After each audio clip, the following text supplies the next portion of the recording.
Hey peeps, welcome back to my channel.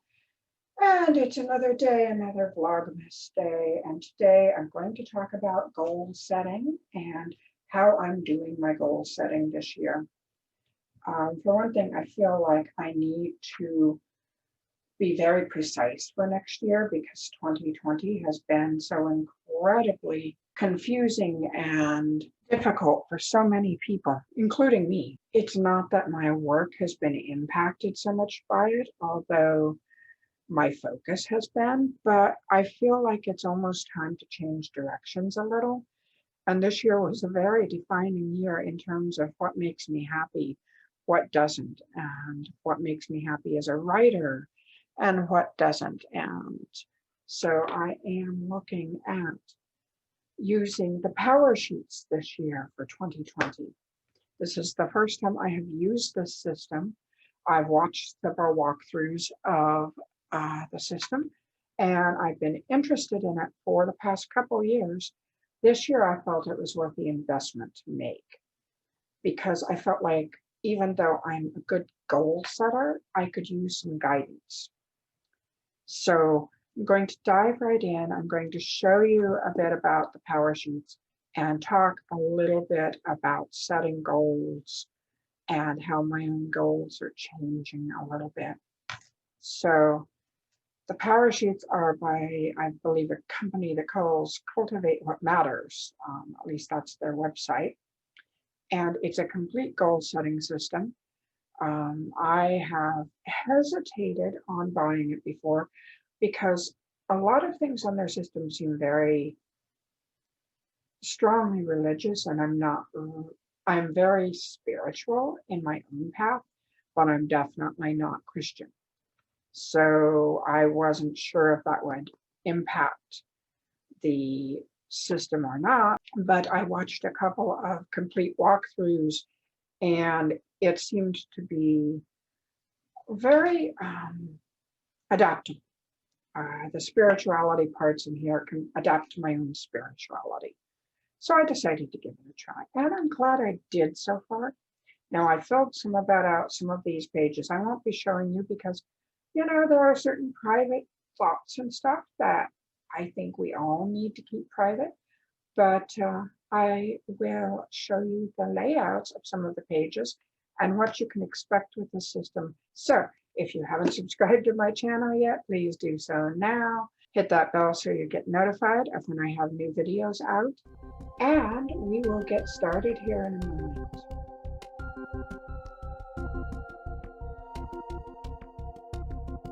So when you first open the planner, you see you get a pocket.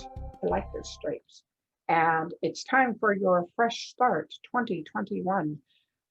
And yes, it's time to leave 2020 behind. Really, seriously, it's time to let it go. And a place for you to write your name, which I have done. And then you have a page of stickers, and these are not ones that I would normally use for the most part. And then it goes on to you're ready for a new year, and with an intro to the planning system. You also get this sort of an instruction booklet, and they've got some videos online for how to use the planner, the goal planner, and I have not really looked through those. I have watched YouTube tutorials by a couple of my favorite YouTube planner people. So flipping the page, cultivate, verb, cultivate, to break up the soil in preparation for new growth, to tend to grow. And there's a citrusy floral pattern, which it's not really me per se, but I like it better than the pastel covers they had. Their pastels were colors that I'm not really into. So here we have 2021 goal ideas. And as you can see, I'm covering up some of my writing so you don't necessarily see everything I was thinking of, because this is a brainstorm dump.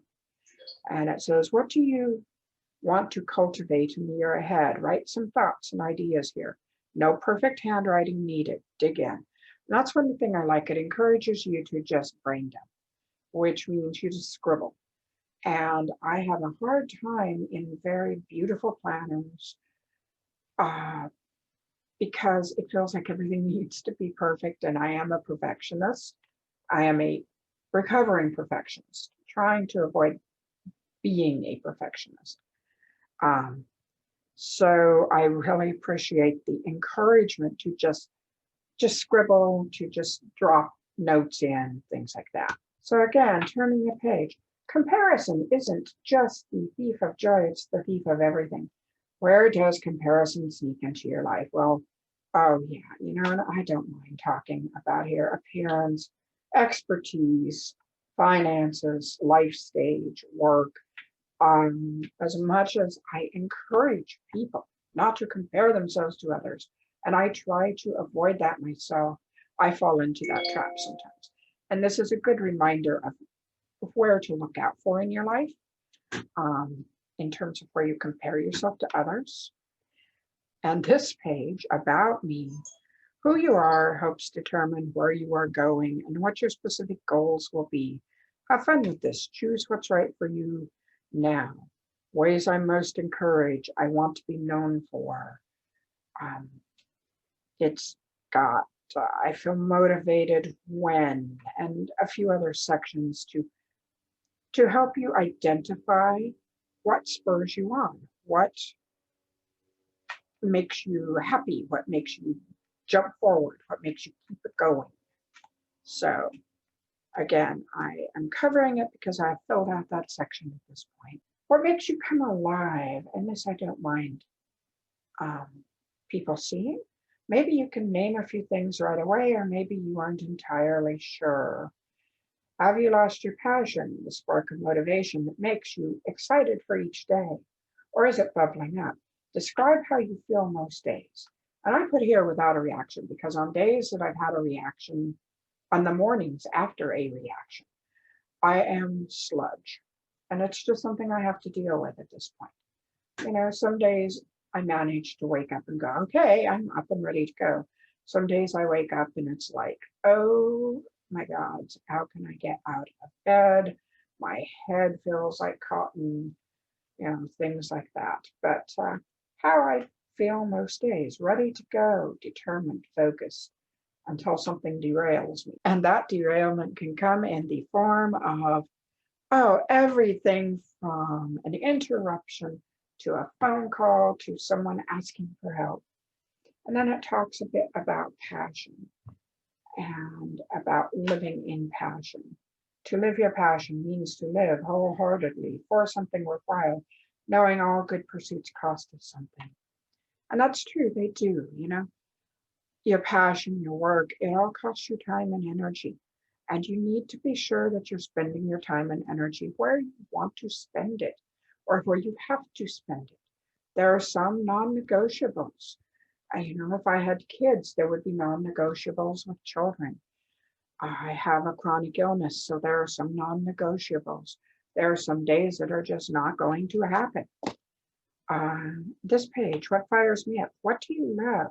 To uncover your unique passions, those things you are willing to sacrifice your time, resources, or attention for, start with the things you love to do. The simplest things you love in your life can be indications of your underlying passions. Write them here. So I have written a whole bunch of things that fire me up and stuff. And, it's everything from writing a good scene to a fan letter to great sales to just feeling on key with my work, just feeling right spot on, and other things like that. Now I'm using this pattern. It does focus in all life areas, but my focus is more on my work and my health at this time. My relationship is good. My friends are wonderful. Right now, my main focus is fine-tuning my health and my approach to my chronic illness, and shifting gears in terms of my writing and directions I want to go. So those are going to be my primary focuses. I already knew that buying this, and I knew it had other categories, but that's okay. Okay, the next 2 pages, and I've covered up my own writing with the Post-it notes. Cultivated life evaluation. This is where you evaluate honestly where you are in aspects of your life. And you can change any of these categories if you need to. Now there's health, which is a big factor for me. My friends, I didn't change that, but that's pretty much a non-category because my friendships are good. We obviously couldn't see each other this year, but we've been doing a lot of Zoom conferences and Zoom connections, and it is what it is. I love my friends. They love me. We support each other. Spouse focal relationship. And I wrote this out because it's so pale, it's hard to read. And again, my marriage is really good. There are a couple areas that I'd like to see us, pick up in, but honestly, after 28 years, we're happy. We are better off than we were when we first got together in many ways. Now this one I think was fake, and I changed it to magic. I separate magic out from spiritual personal growth. So I'm not sure whether this was fake or not. Whatever it was, I put a flag over it and made it magic, because magic is slightly different than spiritual growth. They are connected for me, but they are not the same thing. Then there's finances, which is obviously a category that I want to work on. Work, career, and that's a major focus of mine. Spiritual personal growth. I've got some things I want to bump up, so to speak, in that, to level up in. And then recreation. My recreation is often work and also games. And honestly, I do need more downtime, but it's not a major problem area for me. You'll see here under each one, they have a scale of 1 to 10. Like I put 8 for, my spouse, my focal relationship, because I don't believe in perfection, so nothing gets 10. And, there are a couple of little things I'd like to bump up. So you'll have for each one of these boxes a scale of 1 to 10 to mark down. Now on this next side, we have 4 different categories. Good things. What worked in the last year? People I'm grateful for. Challenges. What didn't work in the last year? And boy, was that one that I filled out. Lessons learned. So this is for you to analyze what has worked and what didn't in this past year. And I think because it is a COVID year, it is the year of COVID, as a people, as a whole, we had to learn to adapt. And I think that was a challenge for everybody to some degree. So, this is probably going to be different than it will almost any other year, but hey, we have to face it. We're in it. And now we are getting ready to break free. How many times have you accepted defeat before even trying? What have you decided that you cannot do?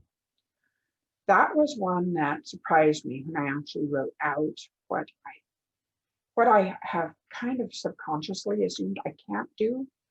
And so I realized I have a lot of areas to work on, and that has to do with work, actually. Imagine the possibilities if you were to be able to break free from your identity box. What would happen if you flipped the script? And down here, fear will try to hold us back. Name your fears about this year, about the year ahead, even the ones you don't want to write. So this is all about identifying where you block yourself. And we are at, feel like life is flying by, check all that apply to you. I often feel that time is flying. My mother told me when I was young, as you get older, you're going to find time runs so much faster. And she was right. She was really right. My birthday's coming up next year, and all of a sudden I'm sitting here going, how did I get to be almost 60 and not realize it? And, I don't feel like it. I don't feel like that much time has passed in my life, but it has. And it's important to assess what I want the rest of my life to be, because now I am at that place where, I'm well past the middle point, and it's time to look ahead and plan for what do I want the rest of life to be for me. I sometimes feel spread thin. Uh, I try to do it all and end up doing a lot of things poorly. Well, I don't do a lot of things poorly, but I do end up just going, oh crap, I can't finish that. Or, oh hell, I wish I had not pledged myself to do this or that. I want to make my days count. Okay, and over here we have imagine yourself many years from now. Many years from now, let's say 20 maybe, that would put me at almost 80. Looking back on your life, where will you be grateful that you spent your time and attention? Who do you want to be? And for me, it's a point. How do I want the rest of my life to go? Because I'm at that point where I am planning out the last, majors. Well, probably not the last cycle. I mean, 60 is not old. However, I am planning out probably the last few big cycles of my life, when we're talking 10-year cycles, a 20-year cycle, it's like I've got to face that fact and go, what do I want to accomplish in this next major section of my life? Because I don't expect to retire, to be blunt, but how do I want to spend these coming years? From here on out, I haven't filled out yet. That's what I'm going to start doing today. My cultivated year, your legacy starts now. Flip back through pages 4 through 17, mark things that stand out to you. Review everything you've written so that you have it in mind. So I'm going to be doing that. And my yes and no list, what I'm saying yes to, what I'm saying no to. And a lot of that will have to do with what books do I want to write? What books don't I want to write? What books are going to spur my career ahead? And what books would be a waste of my time for what I get in return? Now, I know that sounds a little calculated to readers. However, authors have to figure out where they want to go in their career. It's not just one book at a time for me. It's a set period. It's how do I want this phase of my writing to go? What do I feel like writing? What do I see spurring me ahead into the next place I want to be in my career? Because, I realized that when I was writing Starlight Web, I had so much fun with it. And it wasn't too fluffy for me. And yet it wasn't as dark as some of my work can be. And I think this next phase of my life, especially after coming off of 2020, I really want to, it's like, I want the next phase of my career to be fun and lucrative. And it's time to decide which books that I write can produce both. It's like fun without being able to pay the mortgage ceases to be fun very quickly. And lucrative without having fun writing it ceases to feed your soul.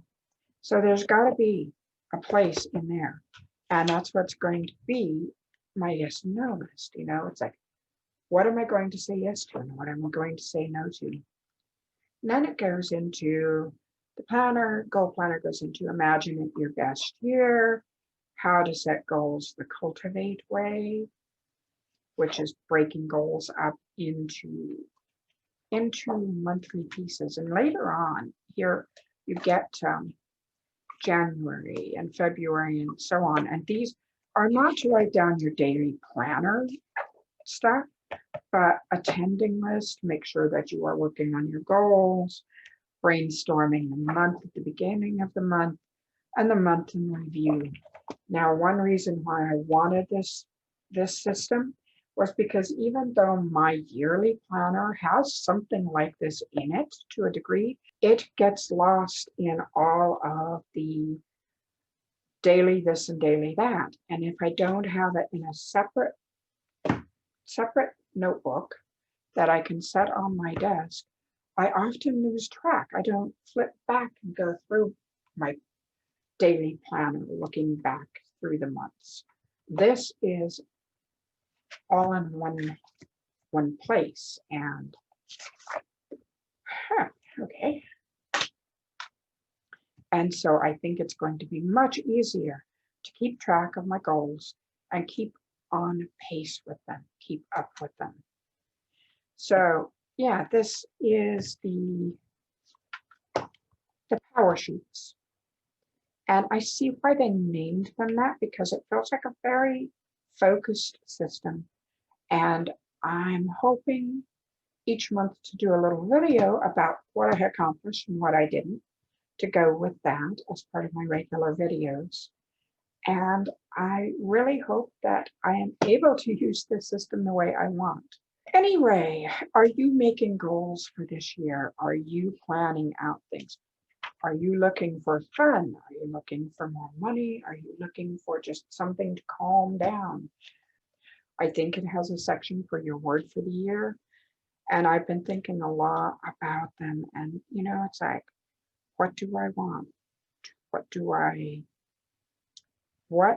I want to focus on? And, you know, control. That's not going to be it, but that is definitely in mind. Having more control over the year than we did this year. But that's not something you can always bank on. That's not something you can always control, is how much control you have. So I'm thinking, you know, I'm going to be brainstorming what words for the year would I like. In fact, I'm going to use this lovely little piece of paper, stock board that came in here.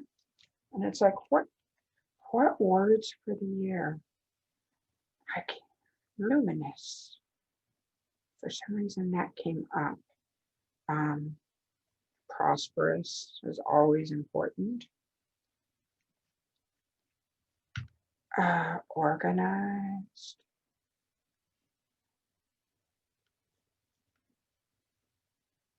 Oh, thrive. Thrive. That may be my word for the year. That one resonates. Because thriving is more than just surviving. Thriving is growing. Thriving it's an upbeat word. What's your word for the year? Have you decided yet what you want your word for next year to be? Talk it over in the comments below. And if you like this video, give it a thumbs up. And I will probably, as I said, make a quarterly or maybe a monthly video on how I'm doing on my goals. And maybe you can join me and talk about whether you've met your goals for the month or not. So, yeah, I'm going to get working on this, and I will talk to you later. Take care. Bye-bye.